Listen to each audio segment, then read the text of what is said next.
What do angels, Moses, and disciples of Jesus have in common? Firstly, the angels.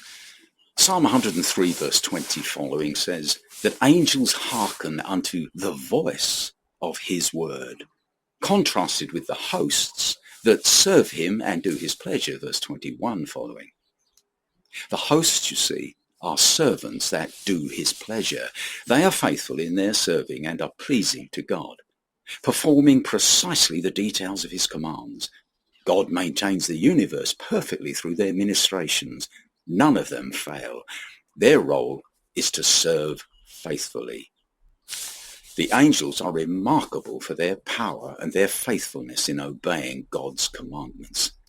But a special note is added. They pay great attention to the voice of his word. Note the phrase. The easiest way to explain this is to compare a written command with the same command spoken.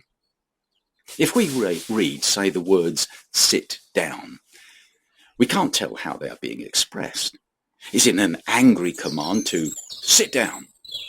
Or is it a gracious invitation to sit down? We can only know if we hear the voice. Then we not only hear what is said, but how it is said. We even get to understand the nature of the person speaking the words. After a while, we get to recognize that person's voice, even on the end of a telephone. Hearing the voice is the key to understanding a person.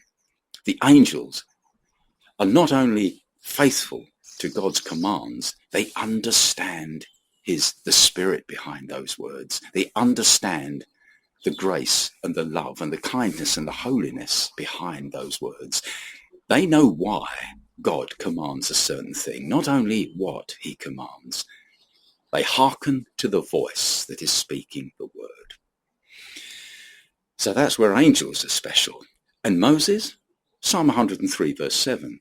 God made known his ways unto Moses, verse 7, contrasted with the children of Israel who witnessed God's acts, verse 7. The Israelites witnessed the outward actions of the Lord, you see. These were things that all could witness. But Moses had God's ways revealed to him. They saw what God did. You couldn't be off it. But Moses knew why God did it. Why God was doing the things that he did. When you know the ways of somebody, you have a pretty good idea of what they're thinking, the reasoning behind their actions. And this is because you know them more intimately. This was the level Moses was moving in, like the angels who hearkened unto the voice of the Lord.